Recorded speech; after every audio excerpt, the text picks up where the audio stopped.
ప్రభు యేసుక్రీస్తు నామములో అందరికీ వందనాలండి. ఈ దినము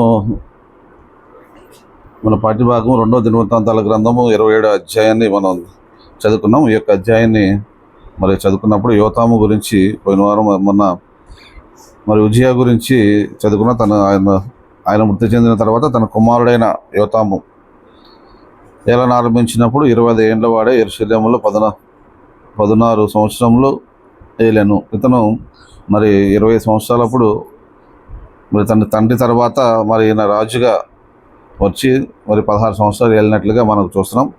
అయితే ఇతను యెహోవా దృష్టికి యథార్థంగానే ప్రవర్తించను అనే మాట మనం చూస్తున్నాం. ఇతను ఎక్కడ కూడా తప్పిపోయినట్టుగా లేడు. యెహోవా మందిరంలో ప్రవేశించుట తప్ప అతడు తన తండ్రి అయిన ఉజ్జియా యొక్క చర్యలంతటి ప్రకారము యెహోవా దృష్టికి యథార్థముగానే ప్రవర్తించను. అయితే తన తండ్రి కూడా ముందుగానే బాగానే ప్రవర్తించాడు, కానీ ఆ మందిరానికి వెళ్ళినప్పుడు మాత్రం అతను బలు అర్పించడానికి యాజకులు వద్దన్నా కానీ వినకుండా బలు అర్పించడానికి వెళ్ళి అక్కడ ఆ కుష్టం చేత మొత్తపట్టడం మనం చూస్తున్నాం. అయితే ఇది ఈయన చేసిన పని ఏంటంటే యెహోవా దృష్టికి యథార్థంగానే, అంటే తన తండ్రిలాగానే అన్ని విధాలుగా బాగానే ఉన్నాడు, కానీ ఒక మందిరానికి వెళ్ళి అంటే ఆ గర్వం అనేది ఇతనిలో లేదు అన్నట్టుగా మనకి ఇక్కడ కనబడుతుంది. యెహోవా దృష్టికి యథార్థంగానే ప్రవర్తించను. అతని కాలంలో జనులు మరింత దుర్మార్గంగా ప్రవర్తించుచుండిరి. ఎందుకు ఇలా ప్రవర్తించారు అనేది మనం చూసినప్పుడు, ఎందుకంటే యథార్థంగానే ప్రవర్తించాడు, దేవునితో సంబంధాలు కలిగే ఉన్నాడు. అయినా కానీ ప్రజలు మాత్రం ఏ విధంగా ఉన్నారు అంటే దుర్మార్గంగానే ప్రవర్తించుచుండరి అనేది మనం చూస్తున్నాం. ఈ యొక్క ఎందుకు ప్రవర్తించారంటే 2వ రాజుల గ్రంథం 15వ అధ్యాయంలో మనం చూసినప్పుడు అక్కడ వాళ్ళు దేవతా స్తంభాలు కొట్టివేయలేదని మనకు కనపడుతూ ఉంటుంది.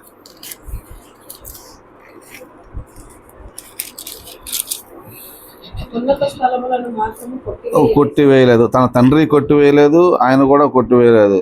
15వ అధ్యాయము 4వ వచనంలో తండ్రి గురించి రాసింది. ఉన్నత స్థలమందు మాత్రం కొట్టివేయలేదు, ఉన్నత స్థలముల యందు జనులు ఇంకనూ బలులు అర్పించుచు ధూపం వేయిచుండిరి. ఇది తండ్రి చేసిన పని. అలాగే కుమారుడు కూడా అలాగే ఆ విధంగానే ఆయన కూడా ఆ దేవతా స్తంభాలు కొట్టివేయకుండా ఆ విగ్రహాలని అలాగ ఉంచేశారు, కానీ దేవుణ్ణి అనుసరించారు, కానీ మిగిలినవన్నీ కూడా ఏమీ వాళ్ళు టచ్ చేయలేదు. కాబట్టి వాళ్ళందరూ కూడా ఇంకా ఆ బలు అర్పించడానికి, ఆ ధూపం వేయడానికి అలవాటు పడిపోయారు. ఎందుకంటే అది ఇప్పటి నుంచి కాదు, అది ఎప్పటి నుంచి జరుగుతుందంటే ఐగుప్తు నుంచి ఇజ్రాయేల్ ప్రజలను తీసుకొచ్చిన కాలం నుంచి కూడా చెడిపోవటం అనేది జరుగుతూనే ఉంది. ఇజ్రాయేల్ ప్రజలు దేవుని మాట వినకుండా ఈ విధంగా విగ్రహాలకు సాగిలు పట్టడం అనేది మనం ముందు నుంచి చూస్తూనే ఉన్నాం. అక్కడి నుంచి కూడా చూస్తున్నాం. ఇక్కడ కూడా ఇంకా అది కంటిన్యూ అవుతూనే ఉంది, ఎందుకంటే దేవుణ్ణి ఆరాధిస్తున్నారు. అయితే ఇక్కడ మనం ఆలోచించాల్సిన విషయం ఏంటంటే నిజంగానే దేవుని ఆరాధిస్తున్నారు, మళ్ళీ విగ్రహాల దగ్గరికి వెళ్ళిపోతున్నారు. అంటే ఇది ఎప్పటి నుంచి అంటే ఇప్పుడు తాతల ముత్తాతల దగ్గర పితల దగ్గర నుంచి కూడా వస్తున్న ఈ ఆచారాలను మాత్రం వదిలిపెట్టలేక వాళ్ళు ఇంకా ఆ విధంగానే ఉన్నారు.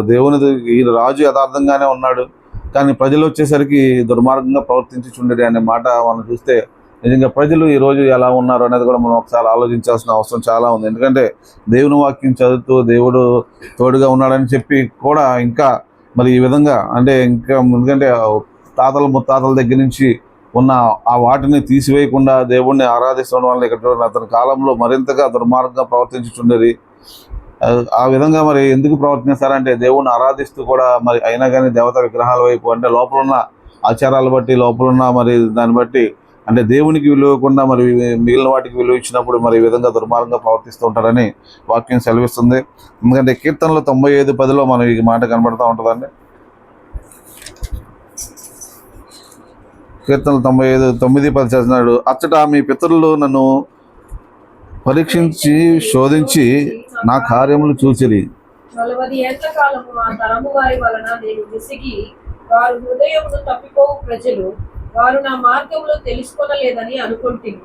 కావున నేను కోపించి మీరెన్నడూ నా విశ్రాంతిలో ప్రవేశింపకూడదని ప్రమాణం చేసేదని. ఈ మాట చాలా కఠినంగా ఉందండి. ఎందుకంటే 40 ఏళ్ళ తర్వాత ఆ తరం వారి వల్ల నేను విసిగి వారి హృదయమున తప్పిపోవు ప్రజలను వారు నా మార్గంలో తెలుసుకొనలేదని అనుకుంటుంది. కావున నేను కోపించి మీరెన్నడూ నా విశ్రాంతిలోకి ప్రవేశించకూడదని ప్రమాణం చేసేది. నిజంగా దేవునికి విరుద్ధంగా ఉన్న వారికి దేవుని కోపం ఎలా ఉందంటే నా విశ్రాంతిలోకి ప్రవేశించకూడదని ప్రమాణం చేసి ఎంత కోపం దేవుడికి వచ్చిందని. ఎందుకంటే 40 సంవత్సరాలు మీరు ఆ పితరులు నన్ను పరీక్షించి శోధించి నా కార్యాలు చూసి అయినను మీరు 40 ఏండ్లు మరి విసిగించారు కాబట్టి దేవుని కోపం ఎంతగా ఉందంటే నా విశ్రాంతిలోకి ప్రవేశించకూడదని మరి ప్రమాణం చేసిన వాక్యం మనం చూస్తున్నాం. నిజంగానే 40 సంవత్సరాలు మరి దేవుడు వాళ్ళకి ఏం కావాలో అది ఇచ్చాడు. 40 సంవత్సరాలు అరణ్యంలో మార్గాన్ని సిద్ధపాటు చేశాడు. నీళ్లు కావాలంటే నీళ్లు, ఆహారం ఏది తక్కువ చేయలేదు, ఏది తక్కువ చేయలేదు. అయినా సరే మరి వీళ్ళు మరి దేవునికి అయినా సరే సణుగుతూ కొణుకుతూ ఎక్కడుందంటే సంఖ్యాకాండము 14వ అధ్యాయంలో చూస్తే 26 నుంచి 35 వరకు చదువుతామండి. సంఖ్యాకాండము. మరియు యెహోవా మోషే అహరోనులకు ఇలాగు సెలవిచ్చెను, నాకు విరోధముగా సణుగుచుండు ఈ చెడ్డ సమాజమును నేను ఎంతవరకు సహింపవలెను? ఇశ్రాయేలీయులు నాకు విరోధముగా సణుగుచున్న సణుగులను వినియున్నాను. నీవు వారితో యెహోవా వాక్కు ఏదనగా, నా జీవము తోడు మీరు నా చెవిలో చెప్పినట్లు నేను నిశ్చయముగా మీ ఎడల చేసేదను. మీ శవములు ఈ అరణ్యములోనే రాలును. మీ లెక్క మొత్తము చొప్పున మీలో లెక్కింపబడిన వారందరూ అనగా 20 ఏండ్లు మొదలుకొని పైప్రాయము కలిగి నాకు విరోధముగా సణిగిన వారందరూ రాలిపోవుదు. యెఫున్నె కుమారుడైన కాలేబును నూను కుమారుడైన యెహోషువయు తప్ప మిమ్మును నివసింపజేయుదునని నేను ప్రమాణము చేసిన దేశమందు మీలో ఎవరునూ ప్రవేశింపరు. ఇది నిశ్చయం. అయితే వారు కొల్లపోవుదురని మీరు చెప్పిన మీ పిల్లలను నేను ఆ దేశము లోపలికి రప్పించెదను. మీరు తృణీకరించిన దేశమును వారు స్వతంత్రించుకొనెదరు. అయితే మీ శవములు ఈ అరణ్యములో రాలును. మీ శవములు ఈ అరణ్యములో క్షయమగు వరకు మీ పిల్లలు ఈ అరణ్యములో 40 ఏండ్లు తిరుగులాడుచు మీ వ్యభిచార శిక్షను భరించెదరు. మీరు ఆ దేశమును సంచరించి చూచిన 40 దినముల లెక్క ప్రకారము దినమునకు 1 సంవత్సరము చొప్పున 40 సంవత్సరములు మీ దోష శిక్షను భరించి నేను మిమ్మల్ని రోసివేసినట్లు తెలుసుకొందురు. అది యెహోవా అను నేను చెప్పిన మాట. నాకు విరోధముగా కూడిన చెడ్డదగు ఈ సర్వ సమాజములకు నిశ్చయముగా దీన్ని చేసేదను. ఈ అరణ్యములో వారు క్షీణించిపోవుదురు, అక్కడనే చనిపోవుదురు అనెను. ఇక్కడ ఈ యొక్క చూసినప్పుడు మరి దేవుడు మరి ఏ విధంగా వాళ్ళకి సహాయం చేశారు, వాళ్ళు ఏ విధంగా ఉన్నారు, మరి వాళ్ళు సనుగుచూ గొణుగుచూ ఉండటం వల్ల విన్నాను యెహోవా వాక్కు, నా జీవము తోడు మీరు నా చెవిలో చెప్పినట్లు నిశ్చయంగా మీ ఎడల చేసేదను. మీ శవములో అరణ్యములో రాలును. ఇక్కడ మరి దేవునికి విరోధంగా ఉన్నప్పుడు మరి దేవుడు ఇచ్చే శిక్ష వారి శవాలు అంటే 20 సంవత్సరాలు పైన వాళ్ళందరూ కూడా మరి చనిపోతారని, 20 సంవత్సరాల లోపు ఉన్న వాళ్ళే మరి బ్రతుకుతారని మరి వాక్యం చూస్తున్నాము. వారికి కూడా మరి ఇక్కడ ఆ దోష శిక్ష వారు కూడా భరించడానికి మనం ఇక్కడ చూస్తున్నాం. 34వ వచనం చూస్తే, మీరు ఆ దేశంలో సంచరించి చూసిన 40 దినముల లెక్క ప్రకారము దినమునకు 1 సంవత్సరం చొప్పున 40 సంవత్సరములు మీ దోష శిక్షను భరించి నేను మిమ్మలను రోసివేసినట్లుగా తెలుసుకుందరు. ఇది యెహోవాను నేను చెప్పిన మాట. నిజంగా ఇది చేసిన తప్పు మరి వాళ్ళకే కదండి, వాళ్ళ పిల్లలకు కూడా 40 సంవత్సరాలు అంటే సంవత్సరానికి రోజుకి ఒక సంవత్సరం చొప్పున 40 సంవత్సరాల పిల్లలు కూడా బాధపడటం మనం ఇక్కడ చూస్తున్నాం. అంటే ఎంతగా దేవుడు శపించాడు. ఎందుకంటే దేవునికి విరోధంగా ఉన్నప్పుడు మరి ఎందుకంటే ఒక పక్కన దేవుడు చేసే కార్యాలు చూస్తున్నారు, ఒక పక్కన దేవుడిచ్చే ఆ ఫలాలు తింటున్నారు, దేవుడిచ్చే అన్నీ కూడా అనుభవిస్తూ కూడా ఇంకా మళ్ళీ వాళ్ళు చేసే పని ఏంటంటే వాళ్ళు ఇంకా సనుగుతూ గొనుగుతూ ఇతర వైపు చూడటం వల్ల వారు అక్కడికక్కడే రాలిపోవటం, వాళ్ళ హృదయాలు మరి సరిగ్గా లేనందువల్ల మరి వాళ్ళు ఏమైపోతారంటే ఎందుకంటే ఇంకా ఏదో కావాలని దేవుడిని మరి ఆ విధంగా విసిగించి మరి అక్కడ దేవుడు చెప్తున్నాడు. వాళ్ళు దేవుడు చేసిన కార్యాలు చూస్తూ కూడా వారు ఇంకా కూడా మరి ఆ విధంగా ఉన్నారంటే మరి ఈ జీవితాల్లో మరి మనల్ని తీర్చుకోవడం మనం. ఎందుకంటే ఇప్పటి వరకు కూడా రాజుల గురించే మనం మాట్లాడుకున్నాం. ఎందుకంటే ప్రతి రాజు ఎలా ఉన్నాడు, రాజు తప్పిపోయాడు, ప్రజలు తప్పిపోయారు, రాజు తప్పిపోయాడు, రాజు బాగానే ఉన్నాడు, ప్రజలు బాగానే ఉన్నారు. ఎంతవరకు రాజుల గురించి మనం ఇప్పటివరకు ఉజ్జయ వరకు కూడా మరి రాజులు చేసిన కార్యాల గురించి మాట్లాడుకున్నాం. కానీ ఇక్కడికి వచ్చేసరికి రాజు బాగానే ఉన్నాడు కానీ ప్రజలు మరి ఇంకా దుర్మార్గంగా ప్రవర్తిస్తున్నారంటే మరి ప్రజల గురించి కూడా మనం ఎందుకంటే మనం కూడా ఆలోచించాల్సిన పరిస్థితి ఉంది. ఎందుకంటే వాక్యం వింటూ వాక్యాన్ని ధ్యానిస్తూ అన్నీ బాగానే ఉన్నాం కానీ మరి ఎలా ఉన్నాము అనేది కూడా. ఎందుకంటే ఈ ప్రజలు ఏ విధంగా ఎందుకు ఇదైపోయారంటే కేవలం సనుక్కుంటూ గొనుక్కుంటూ వల్ల దేవుణ్ణి మరి విసర్జించడం వల్ల మరి ఈ విధంగా మరి వీళ్ళందరూ అయిపోయారని ఈ విధంగా మరి చనిపోవటం, అది కాకుండా తర్వాత తన పిల్లలకు కూడా మరి ఈ విధంగా వారు మరి దోషశిక్ష భరించడం అనేది మనం చూస్తున్నాం. కాబట్టి మన జీవితాలు కూడా ఎందుకంటే వాక్యంలో ఉన్నాం కాబట్టి వాక్యాన్ని అనుసరిస్తున్నాం, వాక్యాన్ని చదువుతున్నాం, ప్రార్థన చేస్తున్నాం కాబట్టి మన జీవితాలు కూడా మరి ఈ విధంగా మరి దేవునికి మనం అర్పించి దేవుడికి వైపు మనం చూడాలని మరి ఈ యొక్క మాటల్లో మనకు అర్థమవుతుంది. ఎందుకంటే చాలా దేవుడు మరి ఎక్కడ కూడా విడిచిపెట్టలేదండి ఎవరిని, ఎక్కడ ప్రతిదీ. ఎందుకంటే దేవుడు సృష్టించిందే దేవుని పని కొరకు. అలాంటిది దేవుడు విడిచిపెడతాడంటే దేవుడు ఎప్పుడు విడిచిపెట్టాడు. కానీ ఎవరు విడిచిపెడతామంటే మనుషులైన మనం ఏదో కావాలని ఇంకా ఏదో చేయాలని దేవుని విడిచి ఇంకా మన ప్రవర్తన ఎలా అంటే మరి చాలా మరి మూర్ఖంగా మరి తయారవుతున్నట్టుగా మనకు కనబడుతున్నారు. హెబ్రీయులు రాసిన పత్రికలో కూడా 3వ అధ్యాయంలో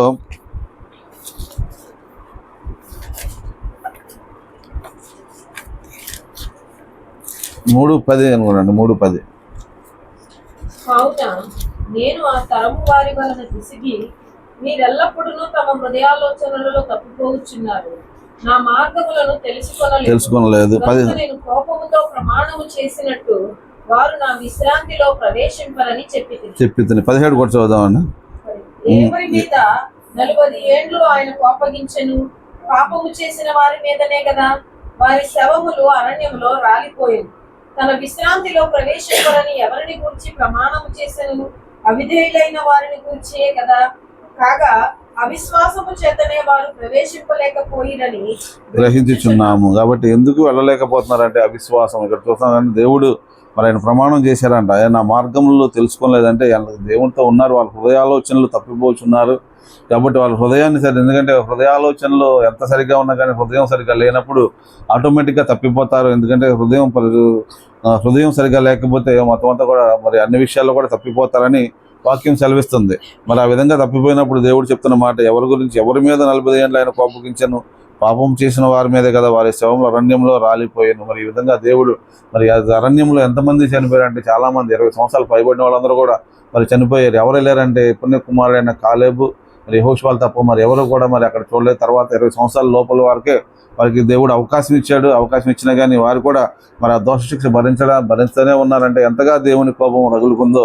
ఎందుకంటే దేవుణ్ణి విసర్జించినప్పుడు మరి మాట మరి దేవుణ్ణి ఈయనేంటి యథార్థంగానే ఉన్నాడు కానీ ఎక్కడికక్కడే మరి ప్రజలు మాత్రం దేవుణ్ణి మరి జనులు మరింతగా ఎందుకంటే ఇంత దుర్మార్గంగా ప్రవర్తించారంటే హృదయాలు సరిగ్గా లేనప్పుడు ఆటోమేటిక్గా మరి ఏంటంటే దేవుణ్ణి మరి మాట లెక్క చేయకుండా మరి ఈ విధంగా ప్రవర్తించడం అనేది మనం చూస్తున్నాం. ఎందుకంటే మన హృదయంలో నుంచి హృదయ దారులు వెళ్తాయని సామెతలు మరి 24వ అధ్యాయము సామెతలు 4:23 అండి. ఒకసారి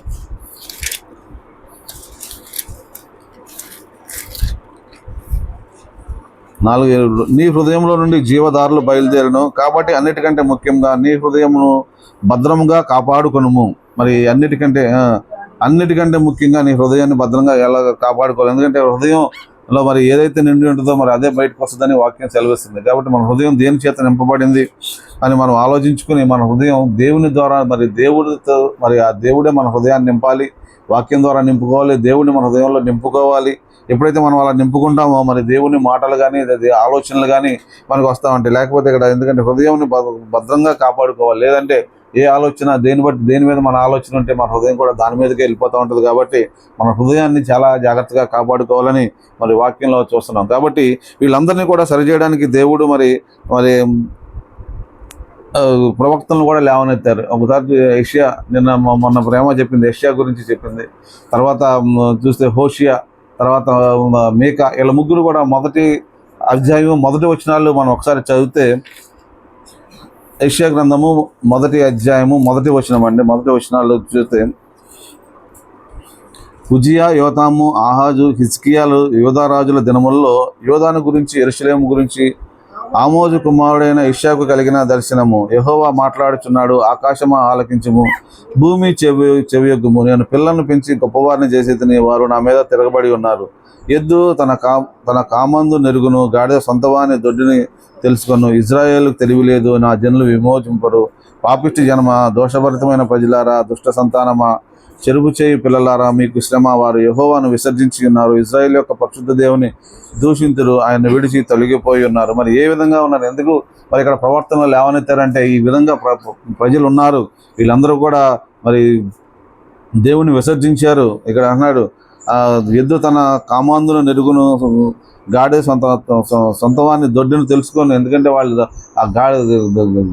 ఎందుకంటే ఎద్దును కానీ గాడిద కానీ వదిలేసి తిరిగి సాయంత్రం మరలా తన ప్లేస్ తనకు వచ్చేస్తుంది, ఎక్కడైతే తన యజమాని దానికి తెలుసు. కానీ మరి ప్రజల పరిస్థితి ఏంటి అని చెప్పేసి ఇక్కడ మరి యెషయాతో దేవుడు మాట్లాడుతున్న మాటలు ఎంత, ఎందుకంటే వీళ్ళందరూ కూడా పాపిష్టి జన్మ, దోషభర్తం, ఎన్ని రకాలుగా మరి దేవుడు మరి ప్రజలను తిడతామంటే, ఆయన సృష్టించిన బిడ్డలను మరి తిడతామంటే మరి దేవుడు ఎంతగా బాధపడుతున్నాడో మనకి ఇక్కడ అర్థమవుతుంది. కాబట్టి వీళ్ళందరి గురించి దేవుడు చెప్తున్న మాట, జాగ్రత్తగా ఉండండి, మన హృదయాలని జాగ్రత్తగా ఉంచుకోండి. ఎందుకంటే అనవసరంగా ఊరికి మన హృదయాలు పాడు చేసుకుని అనవసరంగా దేవునికి దూరం అయిపోతున్నారని దేవుడు మరి చెప్తున్నాడు.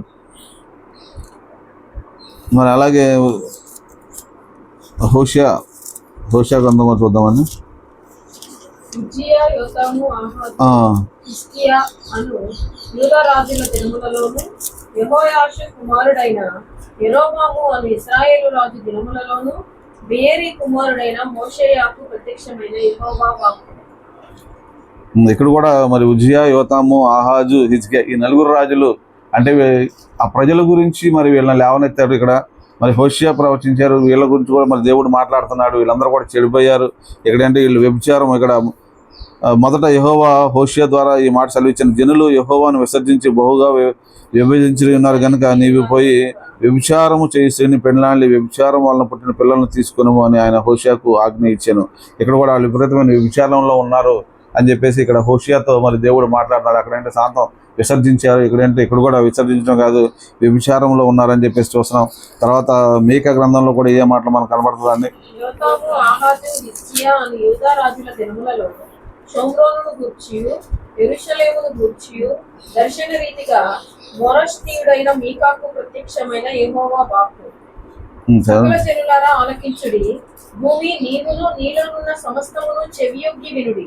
ప్రభువుకు యెహోవా మీ మీద సాక్ష్యము పలుకబోచున్నాడు, పరిశుద్ధాలయములో నుండి ప్రభు మీ మీద సాక్ష్యము పలుకబోచున్నాడు.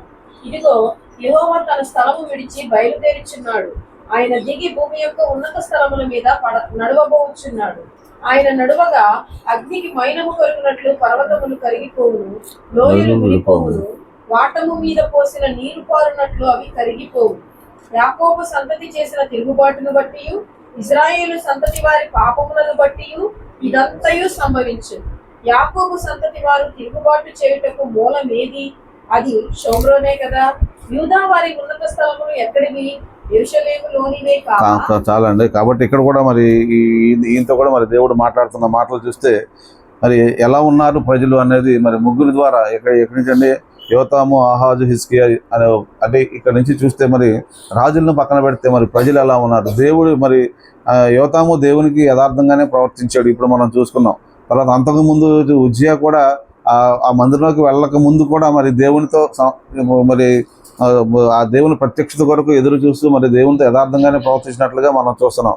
మరి తర్వాత హిజ్కియా కూడా దేవునితో మరి ఆహాజు, హిజ్కియా కూడా మరి దేవునితో కలిసే ఉన్నాడు, ఎందుకంటే ఆయన కూడా యథార్థంగా ప్రవర్తించడానికి మనకు తెలుసు. కానీ ప్రజలు మాత్రం ఈ విధంగా ఉండడం వల్ల మరి దేవుడు మరి ప్రవర్తనలు ఏమన్నది వీళ్ళందరి గురించి చెప్తున్నాడు. వీళ్ళందరూ కూడా ఏ విధంగా ఉన్నారంటే దేవుని కోపం ఎలా ఉంది అనేది ఒక్కొక్కరితో చెప్తా ఉన్నట్లు మనం చూస్తాం. సకల జనులారా ఆలకించు, భూమి నీవును నీలో ఉన్న సమస్తమును చెవియొగ్గి వినుడి, ప్రభువు యెహోవా మీ మీద సాక్ష్యం పలకబోచున్నాడు, పరిశుద్ధాలయం నుండి ప్రభువు మీ మీద సాక్ష్యం పలకబోచున్నాడు. కాబట్టి దేవుడు మన మీద సాక్ష్యం పలకబోచున్నాడు అంటే ఏమనంటే భూమి ఆలకించుడి, నీలో ఉన్న సమస్తమా చెవియొగ్గి వినుడి. కాబట్టి ప్రతిదీ కూడా అంటే మనం ఏ తప్పు చేసినా కానీ అంటే దేవుడు మరి చూస్తున్నాడు, మరి దేవుడు ఆలకిస్తాడు. మన మీద సాక్ష్యం పలకపోవడానికి చాలాసార్లు చెప్పారు.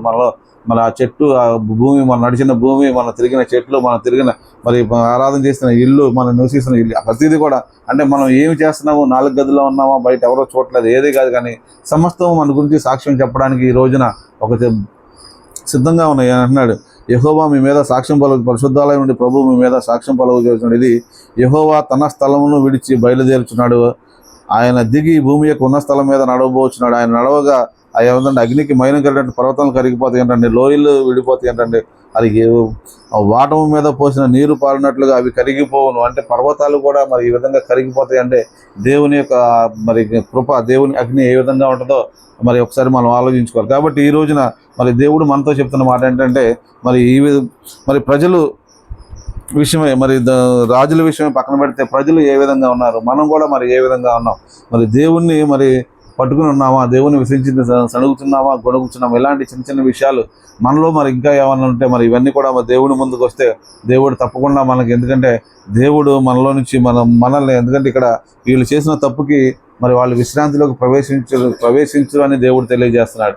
అంటే ఆ ప్రవేశం వారికి లేదు, ఎందుకంటే వారు చేసిన తప్పును బట్టి అరణ్యంలో రాలిపోయారు, ఎక్కడ పడితే అక్కడ శవాలుగా ఉన్నాయి. కానీ ఆ చివరికి విశ్రాంతిలోకి ప్రవేశించడానికి కూడా దేవుడు అవకాశం లేదు. కానీ దేవుడు ఈరోజు మనతో మాట్లాడుతున్న మాట ఏంటంటే, మనం జాగ్రత్తగా ఉంటే తప్పకుండా దేవుడు సహాయం చేస్తానని మరి ప్రభు మనకు తెలియజేస్తాడు. ఎందుకంటే ఈయన మరి ఈ రాజు మరి యోతాము అన్ని ఇక్కడ 27వ అధ్యాయంలో మనం చూసినప్పుడు మరలా 3వ వచనం చూసి, అతడు యెహోవా మందిరం ఎత్తు ద్వారమును కట్టించి ఓపెల్లి దగ్గర ఉన్న గోడ చాలా మటుకు కట్టించాను. మరియు అతడు యోధా పర్వతమందు ప్రాకారములను కట్టించి అరణ్యంలో కోటలను దుర్గములను కట్టించాను. అతడు అమోనీయుల రాజుతో యుద్ధము చేసి జయించాను. ఈయన కూడా మరి ఏమైనా తక్కువ చేశాడంటే అన్ని విషయాల్లో కూడా మరి అక్కడ మరి ప్రాకారాలు కట్టించాడు, మరి అరణ్యంలో కోటలు దుర్గాలు కట్టించాడు. మరి అమోనీయులతో యుద్ధం చేసినప్పుడు అక్కడ జయించారు. వారు కూడా వీళ్ళకి జయించిన సంవత్సరం 200 మణుగులు వెండిని, 10,000 కొలల బంగారమును, గోధుమలను, 10,000 కొలల యావలను ఇచ్చింది. ఈ ప్రకారం అమ్మోనీయులు మరింత 3 సంవత్సరాలు అతనికి చెల్లిస్తూ వచ్చింది. కాబట్టి అన్నీ కూడా బాగానే జరుగుతున్నాయి. కానీ ప్రజలు మాత్రం మరి దేవుణ్ణి యథార్థంగా దేవుణ్ణి ఆరాధించకుండా తప్పిపోయినట్లుగా మనం, ఎందుకంటే వారు ఆ యొక్క ఉన్న స్థలం మీద ఉన్న దేవతా స్తంభాలను పడగొట్టని పరిస్థితిని బట్టి వారు, ఎందుకంటే ముందు నుంచి కూడా మరి హృదయాలు పితరుల దగ్గర నుంచి కూడా హృదయాలు చెడిపోయినాయి. కాబట్టి మరి అదే మరి, ఎందుకంటే ఒకటి కాదు 4 తరాలుగా ఎంటాడుతుందని మరి వాక్యం సెలవిస్తున్నట్లుగా, ఎందుకంటే మరి పితరులు చేసిన దోషమే మనకు కనబడతా ఉంది. కాబట్టి అది ఒక రోజు చేసింది 41 సంవత్సరానికి అది వెంటాడుతుందని వాక్యం సెలవిస్తుంది. కాబట్టి ఈ విధంగా మరి దేవుని వైపు తిరగడానికి ఎందుకు రాలేకపోతున్నారంటే, మరి పితరులు చేసిన ఆ యొక్క పాపాలు మరి బిడ్డలను వెంటాడి మరి వాళ్ళు తప్పు చేయడానికి ఎక్కువగా అవకాశం ఉంది. కాబట్టి మన జీవితాలు మనం ఇక్కడ మరి చాలాసార్లు మనం చెప్పుకున్నా ఉంటాం, ఆ శాపాలు మన మీద ఏలుబడి చేయకుండా మనం ఇక్కడ మరి చాలా ప్రయాసపడాలని, మరి ఆ ప్రయాస మనం కూడా పడి మన పితరులు చేసిన దాన్ని మనం కూడా మన అడ్డుపెట్టి వేసినప్పుడు మన పితరులు కూడా మన పిల్లలు మనకు ఫ్లరిష్ అవుతారు అనేది మరి ఈ వాక్యంలో మనం చూస్తున్నాం. ఈ విధంగా, ఎందుకంటే దేవుణ్ణి ఆరాధిస్తూ ఉన్నారు, ఓ పక్కన విగ్రహాలకి మళ్ళీ బళ్ళు అర్పిస్తున్నారు, ధూపం వేస్తున్నారు. మరి ఈ విధంగా వాళ్ళు ఎంత దేవుని ఆరాధించినా కానీ మళ్ళీ ఒకసారి విగ్రహాల దగ్గరికి వెళ్ళినప్పుడు చేసినంత వ్యర్థమైపోయి, మరి ఎందుకంటే ఊరికే నోటితోనే స్తుతిస్తారు కానీ హృదయపూర్వకంగా చేయరు. ఎందుకంటే విగ్రహాల దగ్గరికి వెళ్ళిపోయి, ఎందుకంటే అక్కడ వాళ్ళకి బొమ్మ కనబడుతూ ఉంటుంది, వాళ్ళు చేయాల్సిన మరి చేస్తూ ఉంటారు. కాబట్టి ఇక్కడ ఎంత ప్రార్థన చేసినా అక్కడికి వెళ్ళినప్పుడు మళ్ళీ మామూలు అయిపోతూ ఉంటాం అనేది జరుగుతూ ఉంటుంది. కాబట్టి అందుకనే వీళ్ళు ఇంకా ఇంకా ఇంకా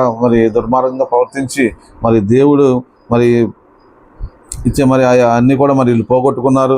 ఎందుకంటే ఒక పక్కన రాజు కూడా మరి చక్కగా దేవుడితో యథార్థంగా ఉన్నా కానీ వీళ్ళు ఎందుకు చెడిపోయారు అనేది ఒకసారి ఆలోచించాలి. ఎందుకంటే వాక్యం మనలో ఉంది, మనతో ఉంది, మనం పట్టుకుని జరుగుతున్నాం, వాక్యాన్ని వింటున్నాం. కాబట్టి మన జీవితాలు కూడా మరి ప్రజలు మరి ఏ విధంగా తప్పిపోయారు ఆ విధంగా తప్పిపోకుండా, మరి రాజే తప్పిపోయినప్పుడు ప్రజలు తప్పిపోయారు అనుకున్నాం, కానీ ఇక్కడ రాజు సరిగ్గా ఉన్నా కానీ ప్రజలు తప్పిపోయారంటే మరి దీని గురించి మనం ఆలోచించాల్సిన అవసరం ఉంది.